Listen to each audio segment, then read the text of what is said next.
Mari kita berdoa. Kami siap mendengarkan firman Tuhan, maka berbicaralah Tuhan kepada anak-anak-Mu di tempat ini. Pakai hamba-Mu yang penuh dengan kelemahan dan keterbatasan ini untuk menyampaikan apa yang Tuhan mau untuk kami hidupi di dalam kehidupan kami sebagai keluarga. Bulan ini adalah bulan keluarga Tuhan. Engkau yang membentuk lembaga ini, institusi terkecil di dalam kerajaan Allah. Biarlah Engkau menyatukan hati kami semua menjadi satu gereja yang paling kecil di hadapan Tuhan. Gereja yang berdoa, gereja yang mengerti kehendak Allah untuk kami terus bersekutu dengan Tuhan. Melalui doa-doa kami, melalui pujian dan syukur kami. Berkati jemaat di tempat ini, bekerjalah Tuhan, jamah hati setiap anak-anak-Mu di tempat ini. Karena sesungguhnya sebaik apapun sebuah khotbah, tanpa Tuhan mengubah hati setiap orang pendengarnya, tidak ada yang akan berubah. Maka kami hanya bergantung kepada belas kasihan Tuhan saja. Engkau yang berbicara, menjelaskan, menyingkapkan semua yang terselubung di dalam batin kami, sehingga kami boleh menjadi anak-anak-Mu yang berkenan di hadapan Tuhan. Dalam nama Tuhan Yesus, kami sudah berdoa dan mengucap syukur. Amin. Silakan duduk. Ini aja yang kecil ya. Mari kita membuka Alkitab kita, karena tadi di dalam sudah dibacakan Yakobus pasal yang ketiga. Saya akan sedikit nyambung dengan Yakobus pasal yang kelima tadi 13 sampai 18. Saya akan mengajak kita untuk sedikit melihat background daripada bagian yang tadi kita baca, lalu saya akan mencoba menguraikan bagaimana tentang doa. Yakobus pasal yang keempat, ayat yang kedua saja. Kamu mengingini sesuatu, tetapi kamu tidak memperolehnya. Lalu kamu membunuh, kamu iri hati, tetapi kamu tidak mencapai tujuanmu. Lalu kamu bertengkar dan kamu berkelahi. Kamu tidak memperoleh apa-apa karena kamu tidak berdoa. Atau kamu berdoa juga, tetapi kamu tidak menerima apa-apa karena kamu salah berdoa. Sebab yang kamu minta itu hendak kamu habiskan untuk memuaskan hawa nafsumu. Ya, selamat tahun baru Imlek bagi yang merayakannya. Tahun baru di dalam tradisi manapun setahu saya, baik itu tahun baru internasional, tahun baru secara ya kan ada tahun baru Arab nanti, ada tahun baru Jawa, juga ada tahun baru termasuk Ortodoks nanti pakai ada yang Gregorian, kita kalau nggak salah pakainya Julian gitu ya. Semua dirayakan sebagai sebuah pergantian tahun, satu sebagai sebuah refleksi atas apa yang Tuhan berikan dalam kehidupan kita, sekaligus juga sebuah permohonan doa untuk menyambut tahun yang ke depan. Musim semi di Cina dimulai dengan tahun baru ini. Jadi hari ini kan tanggal 1 bulan 1. Nanti Imlek ini akan ditutup dalam 2 minggu. Jadi Anda masih boleh kyonghi kemana saja sampai dengan Cap Gome, kira-kira begitu ya, tanggal 15. Nah, di dalam momen-momen semacam ini selalu saja diutamakan berkumpulnya keluarga. Keluarga berkumpul semua. Semua orang di dunia kalau lagi lebaran, tapi di Indonesia agak lucu ya, tahun baru enggak pulang, tapi kalau Idul Fitri pada pulang. Kalau di luar negeri, konon di Malaysia misalnya, Idul Fitri mereka enggak pulang, mereka pulang waktu tahun baru aja. Konon hanya tradisi di Indonesia aja Idul Fitri pada pulang kampung dan kumpul keluarga. Mengapa? Mengapa orang perlu kumpul keluarga? Karena sebenarnya dalam batin kecilnya orang sadar bahwa dirinya adalah bagian dari satu komunitas terkecil yang tidak bisa dilepaskan, namanya keluarga. Dan keluarga adalah lembaga institusi pertama yang Allah turunkan di dalam dunia melalui Adam dan Hawa. Manusia tidak diciptakan sebagai Lone Ranger yang sendirian bawa pistol kemana-mana jadi jagoan hebat, atau seperti Superman mengelilingi dunia lalu termenung di angkasa lalu melihat dunia yang begitu penderitaan.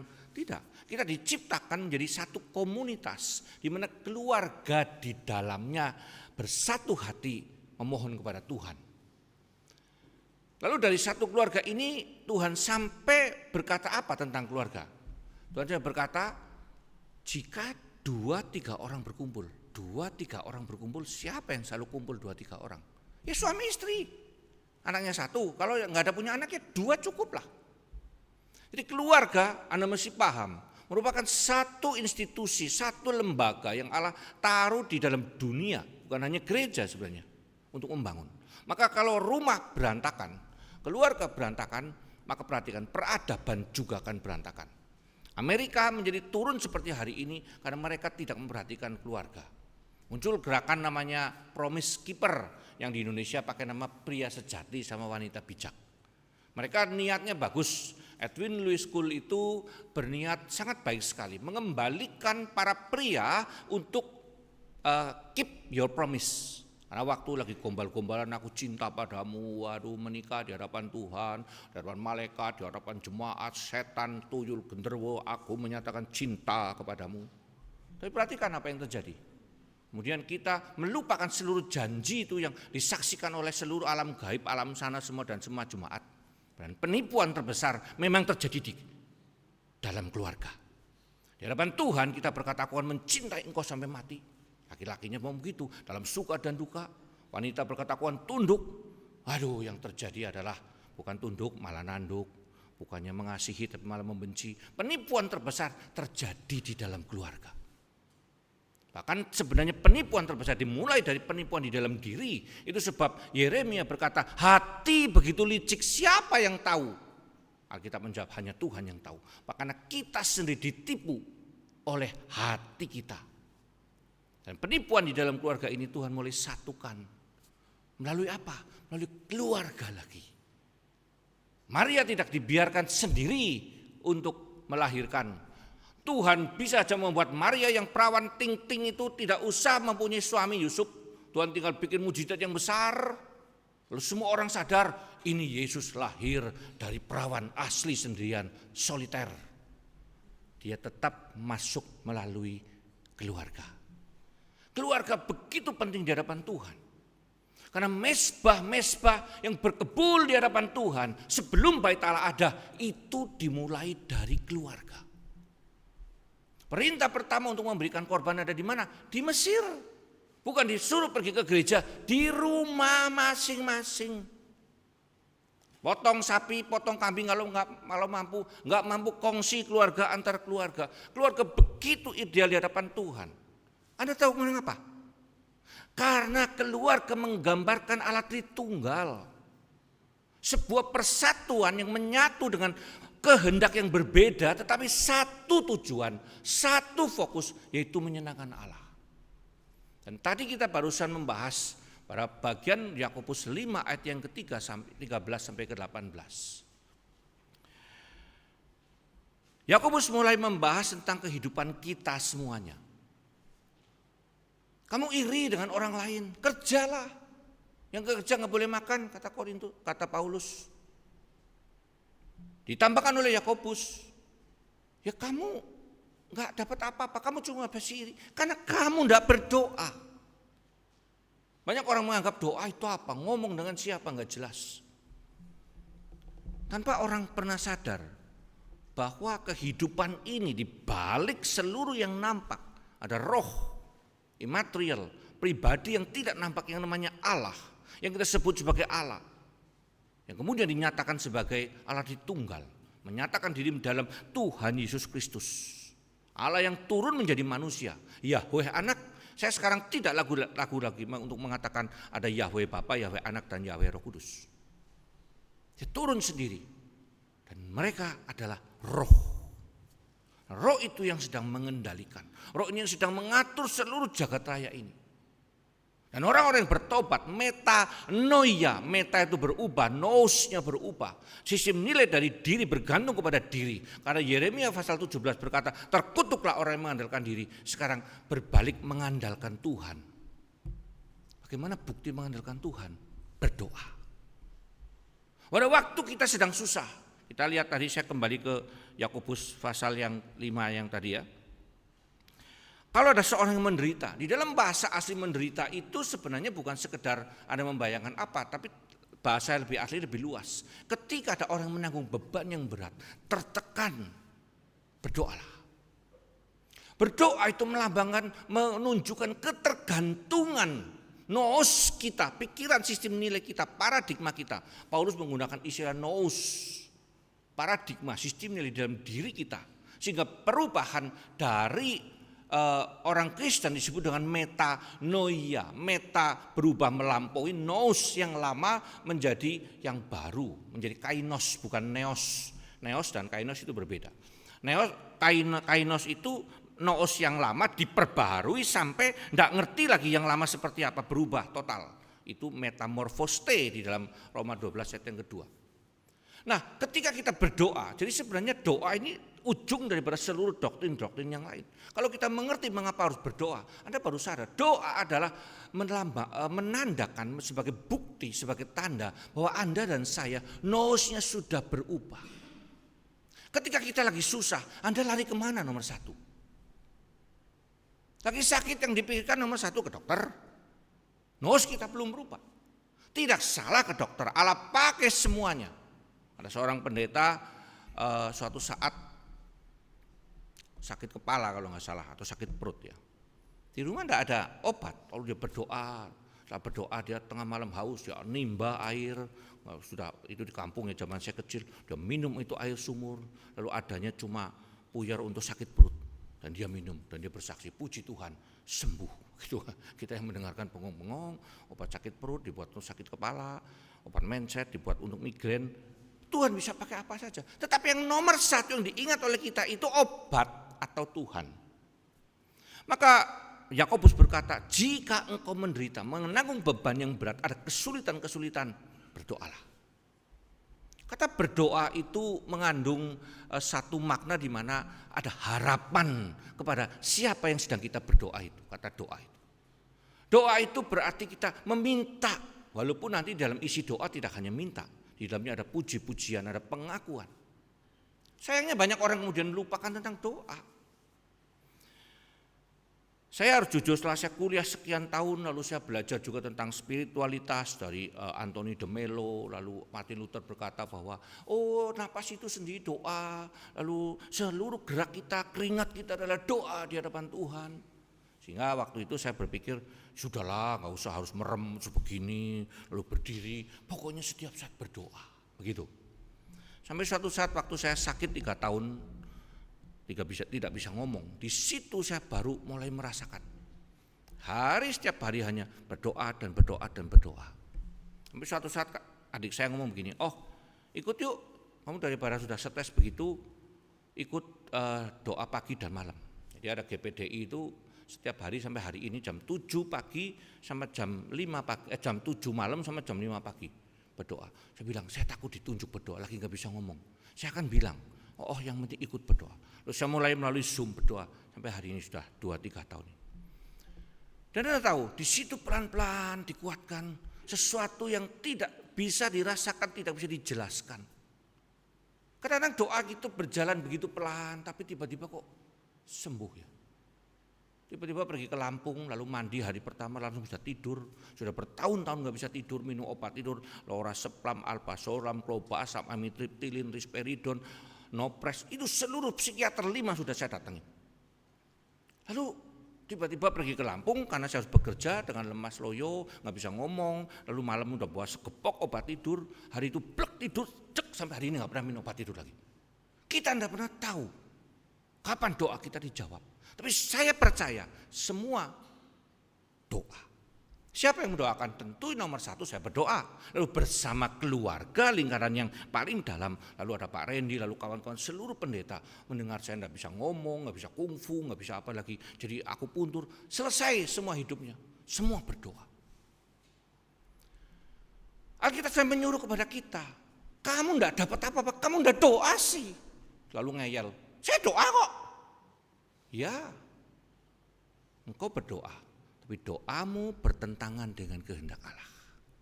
Setiap pagi kalau saya pulang ke Jakarta, saya punya momongan baru, namanya Choco, anjing pudel. Nah, sekarang kalau kemarin istri saya pergi, dia tidur harus saya klonin di sini, itu baru tele-tele, ya, nyari istri saya itu setimang-timang. Ya oke lah. Kalau pagi sudah langsung bangunin, minta jalan-jalan. naik ke kasur. Tidurnya bareng sama saya sekarang. Saya dari yang jijik sekali, ya sudahlah. Cinta membuat segala sesuatu jadi, katanya tai kucing jadi rasa tai sapi. Bukan rasa coklat, tai sapi berubah rasa. Nah, yang menarik, saya setiap kali menggembalakan anjing saya baru sadar.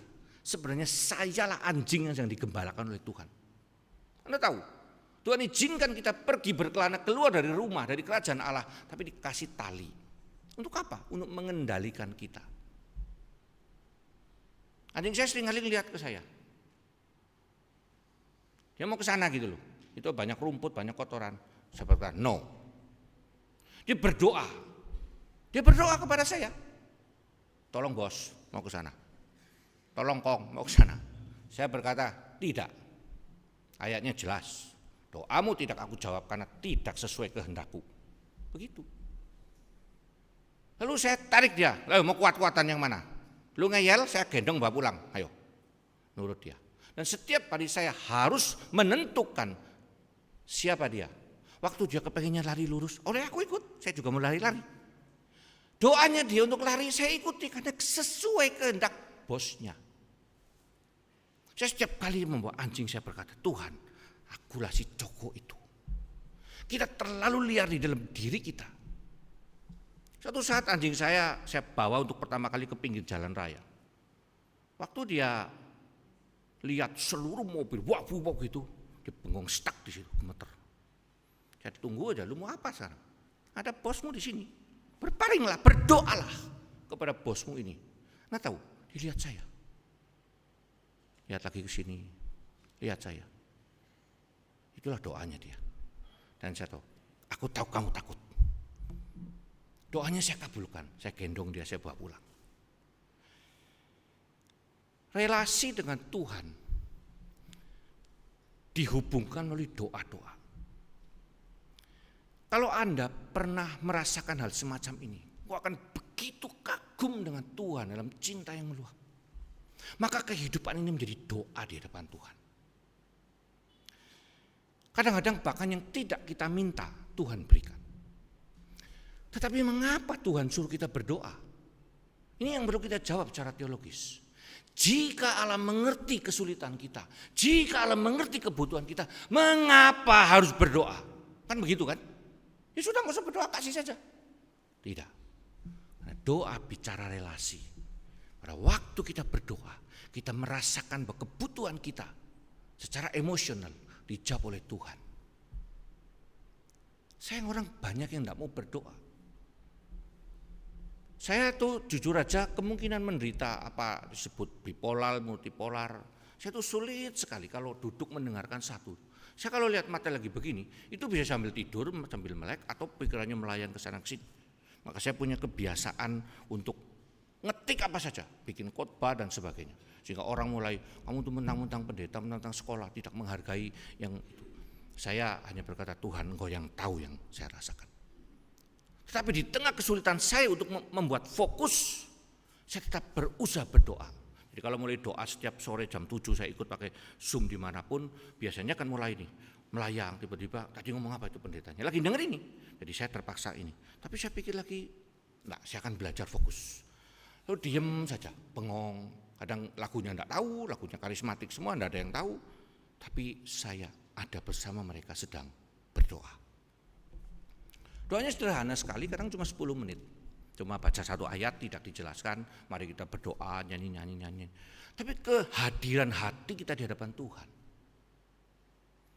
Tidak perlu doa itu yang heboh-heboh seperti orang Parisi, wah doanya disebutkan seluruh jasanya, aku bayar berpuluhan, aku persembahannya gede, rumah udah gue jual buat gereja. Nah kayak dia persembahannya kecil, dia pelacur, pencuri. Nah kadang-kadang doa cuma berkata Tuhan, Kyrie eleison. Itulah doanya para kudus. Orang-orang pietis, mereka mengerti kebutuhan dan dia datang pada Tuhan. Memandangkan wajahnya dan berkata, aku berharap kepadamu Tuhan. Kita tidak pernah tahu sebenarnya hidup ini kita penuh dengan kesulitan. Yakobus berkata, kalau engkau sedang menanggung beban yang berat, berdoalah. Sayangnya banyak di antara kita, doa lagi. Anda tidak pernah tahu Itu kehendak Allah untuk datang dan menyatakan kebergantungan kita. Engkaulah Tuhanku, satu-satunya penolong. Daud berkata, Engkaulah gunung batuku, aku memandangkan wajahku, mataku hanya kepada Tuhan. Di dalam bagian yang berikutnya adalah, kalau yang bergembira baiklah ia bernyanyi. Bernyanyi di sini menggunakan kata mazmur, biarlah dia bermazmur. Orang-orang Yahudi, karena Yakobus ini kan orang Yahudi ya, dia tahu tentang mazmur, di mana dinyanyikan itu 150 mazmur sebagai sebuah pujian, sebagai ratapan dan sebagainya. Orang-orang Kristen diminta untuk berdoa. Sebagai keluarga, doa yang paling ampuh dan sakti. Wah, makanya sekarang banyak gereja-gereja yang dengan satu motivasi yang keliru. Jadi mereka menggunakan istilah doa sepakat. Anda pernah mendengar ini enggak? Jadi kalau doa itu lucu, mereka kayak bikin akte notaris. Kita sepakat loh ya, kita sepakat loh ya di hadapan Tuhan. Kita sepakat, pakai ngomong sepakat itu. Jadi seakan-akan doa disatukan semua, lalu kita naikkan. Lalu setelah selesai, amin, kami sudah sepakat. Sebenarnya tidak perlu seperti itu. Mau sepakat itu ya sudahlah sama. Yang lakukan dengan hati yang sama, dengan satu hati, itulah satu sepakat. Dan di mana kesatuan itu ada? Di dalam keluarga yang paling kecil. Sayangnya terlalu banyak suami istri itu mimpinya beda-beda. Tidurnya bareng, satu ranjang, satu mimpi main bola, satu mimpi tinju, tendang-tendangan, pukul-pukulan setiap hari. Mimpinya berbeda, maka tidak bisa sepakat. Malah bisa lebih sepakat dengan tetangga, dengan orang lain. Sehingga menjadi satu paket dengan mereka. Keluarga seharusnya dipulihkan lebih dulu di dalam sebuah gereja. Untuk kita bersama-sama setiap hari, ayo berdoa. Saya dari kecil mencoba membuat anak dan istri berdoa setiap hari. Tapi saya pelan-pelan baru sadar, rupanya semuanya cuma tekanan. Ayo cepat-cepat berdoa. Aduh jangan lama banget nih, gue mau kesini mau ke situ. Akhirnya saya mulai putuskan, saya tidak akan lagi memanggil untuk anak-anak saya berdoa. Sampai suatu saat anak saya yang nomor 2 yang cewek, Pak kok kita nggak pernah berdoa ya Pak? Karena doa itu seluruhnya Papa yang tentukan. Kenapa enggak minta kalian, yuk Pak kita berdoa. Karena doa itu dalam satu keluarga minimal suami istri. Bukan hanya istri yang nyeret-nyeret terus suami, ayo berdoa. Lalu suaminya udahlah kamu saja titip doa ya, salam buat Tuhan. Kadang-kadang malah bercanda begitu. Atau suaminya mengejar, ayo kita berdoa. Alah doa juga percuma, hidup susah terus.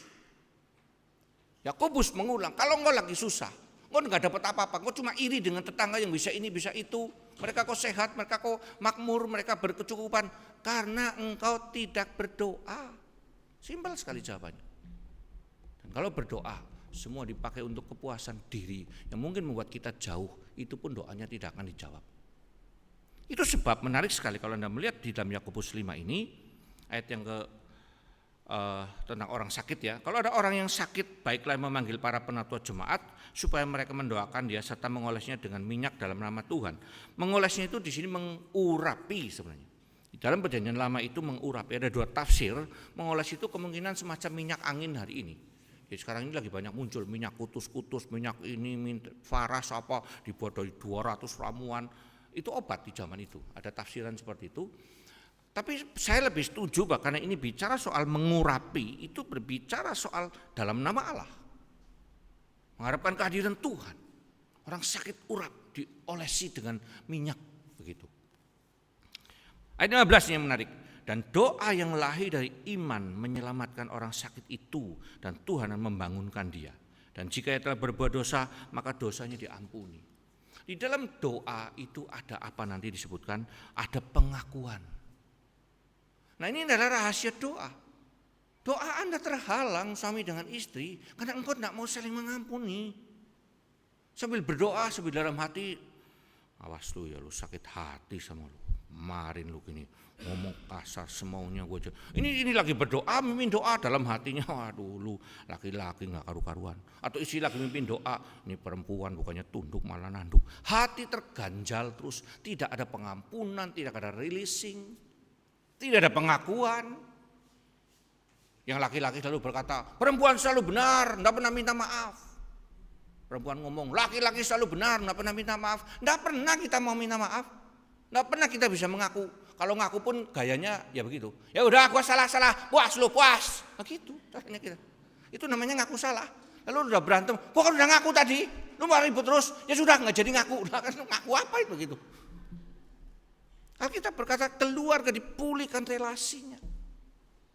Dan perhatikan, salah benar bukan ditentukan oleh dia sakit atau tidak. Dia tahu atau tidak. Salah benar ditentukan oleh Allah, oleh Tuhan, firman Tuhan. Kalau engkau melanggar firman Tuhan, walaupun suamimu mungkin memaafkan, kau harus tetap meminta maaf dan menyatakan gua sudah bersalah. Bukan persoalan dia sakit hati atau tidak.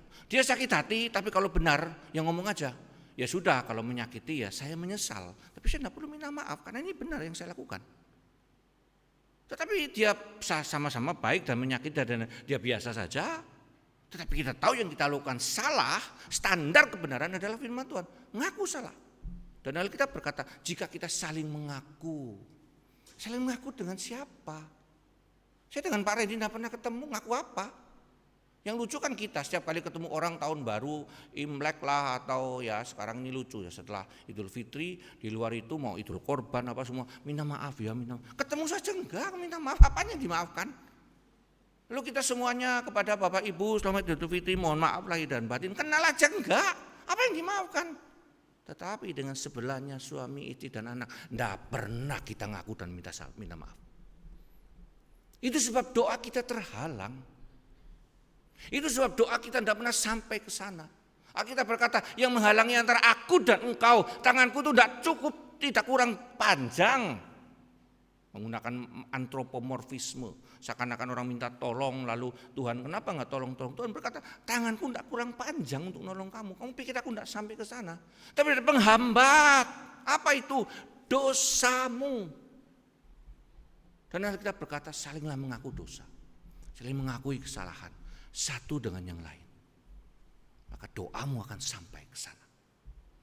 Yang menarik kemudian disebutkan sebagai doa orang yang benar. Doa orang yang benar itu bukan doa orang yang tidak pernah salah. Ini keliru kita. Doa orang benar itu adalah doa orang yang dibenarkan oleh Tuhan, yaitu orang yang beriman. Ingat, kita bukan orang benar karena tidak melakukan kesalahan. Kita orang benar karena kita dibenarkan. Dan kita dibenarkan saat kita mengakui kesalahan kita. Grasi diberikan oleh seorang presiden kepada seorang narapidana kapan? Yaitu kalau dia mengakui salah. Di dalam proses pengadilan itu ada mulai dari banding ke PTU, pengadilan tinggi, lalu naik Mahkamah Agung, kasasi. Terakhir sekali setelah ada peninjauan kembali, tidak ada apa-apa lagi. Akhirnya jurus terakhir, gua ngaku salah. Baru keluar yang namanya grasi. Anda sudah enggak ngaku salah? Tiap hari kita melakukan banyak kesalahan. Maka perlu adanya rekonsiliasi setiap hari antara suami dengan istri. Itu sebab ada perintah lain daripada Paulus yang berkata, kalau engkau marah jangan sampai matahari terbenam, segera selesaikan. Lalu jangan sampai gara-gara jam 7 marah, lalu sudah berarti nunggu besok ya, 24 jam lagi. Enggak, tentu kita harus mengerti bahwa sebuah kemarahan harus segera diselesaikan. Saya memang membahas soal ini tentang pengampunan dan minta ampun, ada 2 sesi sendiri. Mengapa pengampunan itu merilis seluruh penyakit dan kesakitan kita? Saya menjadi sinsei itu akhirnya mulai mengkombinasikan dengan teknik hipnoterapis. Hipnoterapi baik dengan brain spotting, baik dengan hipnotis. Karena terlalu banyak penyakit di dalam tubuh kita memendam kebencian, kepahitan. Gereja-gereja zaman dulu di karismatik tidak terlalu salah. Mereka bicara tentang hati Bapa pemulihan, nangis sampai ingusnya keluar, air mata keluar, semuanya merah semuanya. Waduh, tapi puas. Lalu orang merasa sembuh. Karena memang diminta mengampuni dan sebagainya. Sebuah metode yang menurut saya nggak terlalu salah, tapi juga nggak perlu berlebihan seperti itu karena di depan umum. Saya lakukan personal, saya berkata, kamu sakit ini sakit itu ya. Ada sesuatu yang membuat kamu pendam, ada apa? Saya jengkel sekali. Saya pernah dipukul oleh suami saya, dibenturin kepala saya ke tembok. Yang salah siapa? Saya sih. Saya selingkuh. Selingkuhnya sih nggak sampai terlalu jauh. Cuma suaminya cemburu, surut pisah nggak mau, disamperin di kantor, dibenturin di depan umum. Ya sudah, Jadi kamu layak, ya sebenarnya sih ya sudahlah, tapi nggak bisa hilang. Mari kita lakukan sesuatu. Saya bikin sesi terapi 5 menit untuk menyelesaikan. Beberapa hari kemudian, waduh Pak, sudah hilang, saya dengan suami nggak ada apa-apa lagi. Itulah pengakuan. Kenapa enggak bisa, mesti harus dihipnotis dulu, harus di alam bawah sadarnya dibuka dulu.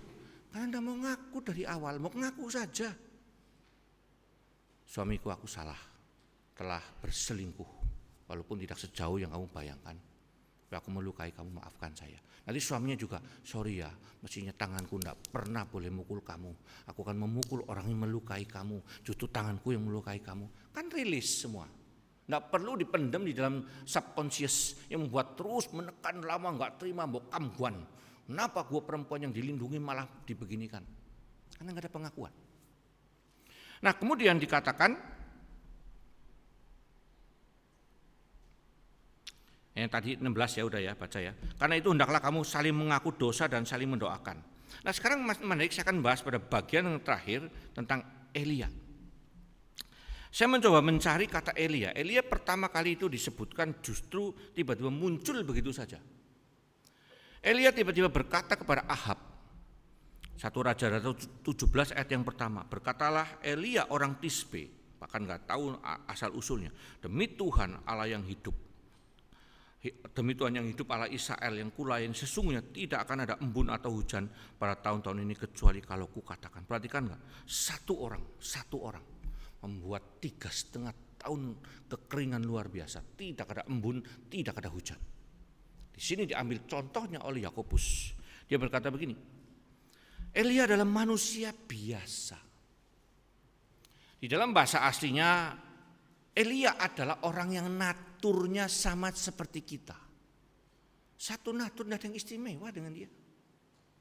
Kalau nanti membaca di dalam bahasa asli, saya belakangan lagi mulai memiliki lagi bahasa asli, terjemahan-terjemahan lain. Ia telah bersungguh-sungguh berdoa. Di dalam bahasa ini menggunakan istilah tidak bimbang, fokus satu. Kita seringkali bimbang ketika berdoa kepada Tuhan. Terlalu besar ya kesalahan saya. Ini satu yang menghalangi. Aduh, dosaku terlalu banyak. Tidak mungkin dikabulkan. Itu satu. Ada lagi yang mulai berkata, aku tidak layak untuk minta ini. Atau ada lagi yang model orang yang mendapatkan 1 talenta. Tuanku itu kejam. Tidak mungkin gua dikasih. Tuhan itu pelit. Nah ini orang-orang yang berdoa, nampak berdoa kusyuk, mungkin 1 hari 7 kali, 8 kali melebihi seluruh agama-agama lain. Tetapi Alkitab penjelasan, jika engkau tidak bimbang. Bimbang itu tidak mendua hati. Begitu. Fokus satu, yakin. Tuhan satu-satunya yang mengabulkan doa-doa kita kalau sesuai kehendak Tuhan. Dia berkata apa? Dia sungguh-sungguh berdoa supaya hujan jangan turun dan hujan pun tidak turun di bumi selama 3,5 tahun. Pawang hujan mana yang bisa seperti ini? Pawang hujan itu waktu di interview dia lalu berkata, saya pegang, kalau siapa itu si Raras, siapa, saya pegang remote-nya langit katanya. Lalu pawang yang lain merasa kalah dong, enggak, gua yang atur, malaikat yang di sana gua yang suruh. Lalu gimana nih hujan yang mesti turun? Dorong-dorongan ternyata mereka itu. Jadi awannya nanti didorong ke sana, sana dorong ke sini, dorong ke sana gitu. Kuat-kuatan mereka di sana. Tapi siapa yang pernah seperti Elia? Dia berkata kepada Raja Ahab yang begitu jahat di hadapan Tuhan. Berselingkuh, dia tetap menyembah Yahweh. Tapi tidak sungguh-sungguh. Dia memelihara 400 dan 450 Nabi Baal dan Asyera. Dan Tuhan mengutus Elia, orang biasa dengan natur seperti kita. Pergi ke sana. Dengan kuasa Tuhan dia berkata, Ahab, sampai aku bicara turun hujan dan embun, baru akan ada air di Israel. Kalau Anda melihat dengan situasi itu, jangan membayangkan Elia itu orang yang turun dari langit, sakti, bertapa siang malam. Tidak, kita berkata dia orang seperti kita. Tidak dijelaskan memang nabi itu apa, ada yang nabi yang bekerja atau yang apa. Bahkan si Elia ini begitu sederhana juga hidupnya. Mungkin dia orang miskin, di tepi sungai Kerit, Dia hanya makan dan minum dari situ, mungkin hanya seperti orang camping pakai panci kecil gitu, bakar, merebus air, minum, bikin kopi di situ, tinggal di situ, mungkin bikin gubuk kecil, dan tiap pagi itu burung gagak kasih dia makanan daging ke situ. Ya, sederhana sekali. Tapi Alkitab berkata dia orang yang naturnya seperti kita, bentuknya seperti kita, tetapi karena dia sungguh-sungguh berdoa, maka doanya dikabulkan. Ayat 18, lalu ia berdoa pula dan langit menurunkan hujan dan bumi pun mengeluarkan buahnya. Pada waktu Anda tahu setelah 3,5 tahun dicari-cari itu Elia, dia sembelih itu 850 nabi-nabi palsu yang membuat orang Israel berpaling, tidak lagi sungguh-sungguh mencari Tuhan, dibuang semua kenajisan.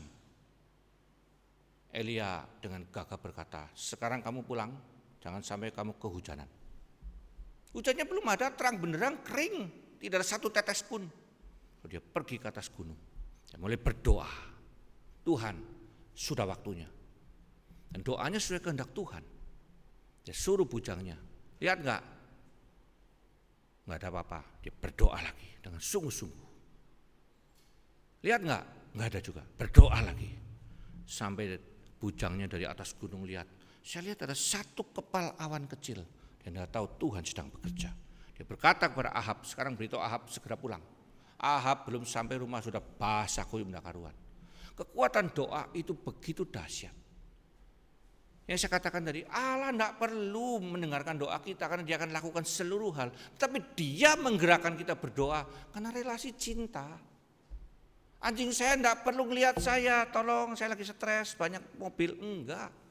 Tapi saya nunggu dia. Karena ada sesuatu yang asik gitu loh. Saya bisa saja, anjing saya takut, langsung saya ambil angkat.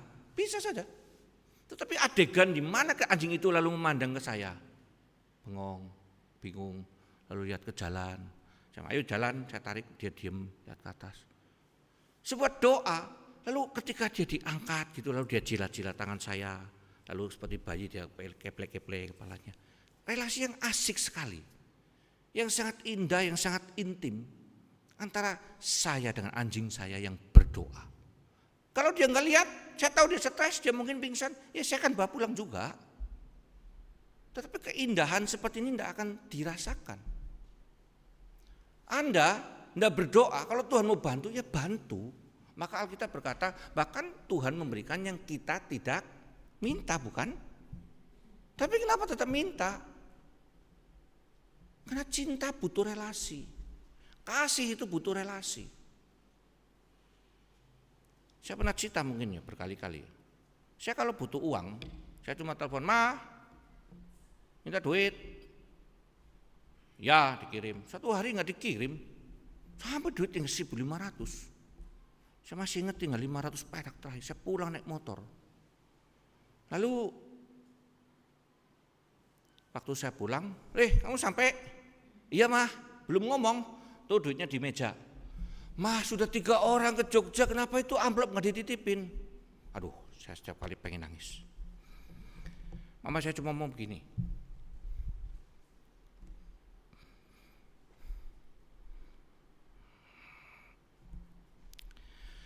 Saya cuma pengen lihat kamu.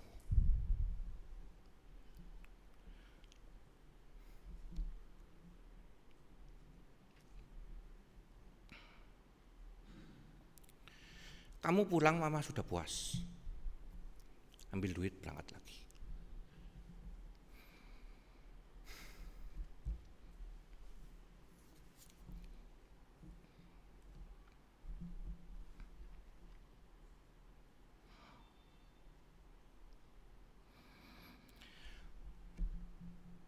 Tuhan merindukan saudara pulang.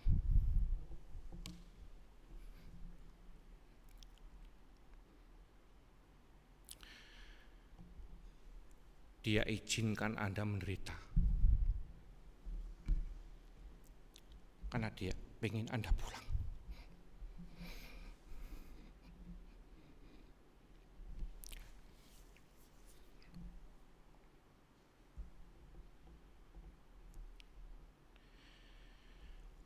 Doa adalah pulangnya kita kepada Tuhan.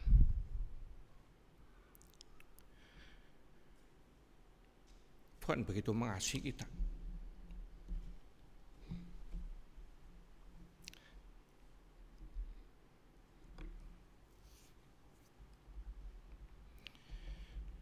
Dan kita tidak pernah mau datang kepada Dia. Sampai Yakobus berkata, kalau engkau menderita, pulang dalam doa.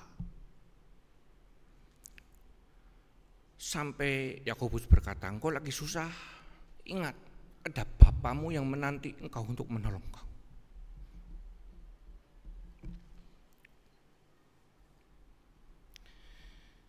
Ini adalah bulan-bulan keluarga. Marilah secara keluarga kita mengajak keluarga kita, anak cucu, untuk kembali di dalam doa.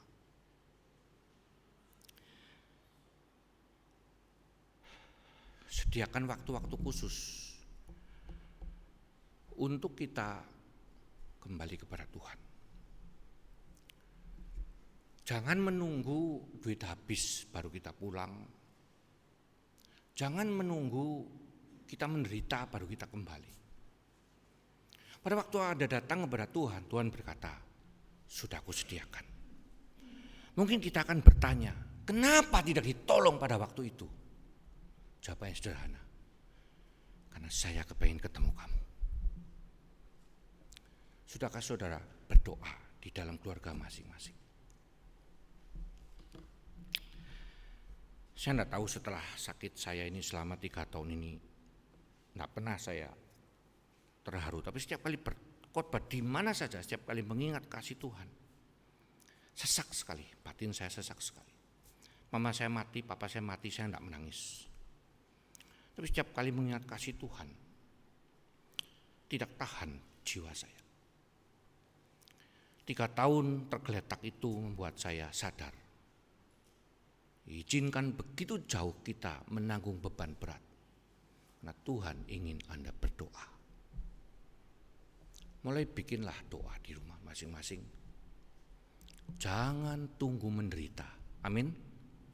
Jangan tunggu Tuhan izinkan kita nggak punya apa-apa, lalu kita kembali Tuhan hanya berkata, saya cuma kepengen ketemu kamu. Loh, bukankah Tuhan ada di mana-mana bertemu kita setiap saat? Iya, tapi hatimu ada di mana? Di dalam doa, hati diarahkan, wajah diarahkan kepada Tuhan. Mari kita kembali bangun lagi mesbah doa yang di awal ditanamkan di Taman Eden, lalu semua berantakan, lalu dimulai lagi di Mesir, lalu kemudian dimulai terus sampai dengan hari ini. Jangan hanya berpikir berdoanya di dalam gereja, lakukan di rumah Anda masing-masing. Jika anak istri tidak mau, mulai dengan diri sendiri. Doa-doa, doakan mereka. Doa yang pertama, doakan agar mereka mau berdoa. Agustinus berkata, Tuhan, tariklah aku. Untuk aku merindukan Tuhan. Untuk aku berdoa kepada Tuhan. Itu doanya dia. Tapi disusul oleh dia sendiri. Tapi aku bisa berdoa untuk ditarik Tuhan. Karena Tuhan yang sudah menarik saya. Anda mesti berdoa untuk keluarga, untuk orang-orang lain. Berdoa agar Tuhan tarik mereka. Dan ketika Tuhan tarik mereka, mereka akan merindukan Tuhan. Mereka akan datang kepada Tuhan di dalam kehidupan sehari-hari. Mari kita berdoa.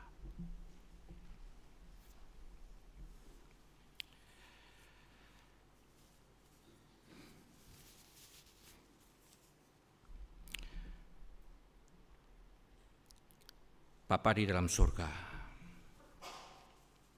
kami harus mengakui bahwa seringkali kami terlalu tegar tengkuk kami. Kami lari terlalu jauh dari Tuhan, tidak pernah mengakui dosa kami, bahkan tidak menggantungkan hidup kepada Tuhan sendiri. Lalu kami menderita, lalu kami berteriak, minta tolong ke sana ke sini, mengabaikan Tuhan yang setiap saat mengulurkan tangan menantikan kami kembali kepadamu. Gerakan lagi kembali Tuhan, doa-doa yang didaraskan dari hati yang mengasihi Engkau, dari keluarga-keluarga yang mengasihi Tuhan. Sehingga tidak hanya keluarga itu dipulihkan, tetapi jemaat-Mu dipulihkan, dan negara ini dipulihkan untuk takut dan kembali kepada Tuhan. Jangan biarkan kami terlalu jauh, tarik lagi kembali Tuhan, untuk terus membaktikan hidup kami kepada Tuhan. Membuat hati kami terus berpaut, wajah kami terus memandang Engkau, menjadikan Engkau Tuhan dan Raja dalam kehidupan kami. Berkati jemaat-Mu di tempat ini Bapa. Berkati gembala-Mu Pendeta Randy. Bila Tuhan memakai untuk tidak hanya memberikan kualitas kepada jemaat di tempat ini, di dalam pengetahuan teologi, tetapi juga mengajak rohani spiritual yang berkembang, bertumbuh semakin dekat kepada Tuhan, semakin mencintai Tuhan. Dan kemudian Tuhan menambahkan jiwa-jiwa baru di tempat ini. Sehingga kami boleh berdoa untuk bagi jiwa-jiwa mereka Tuhan. Orang-orang yang harus kami doakan, dari yang terdekat, anak, istri, suami, pembantu, tetangga, meluas sampai ke ujung bumi.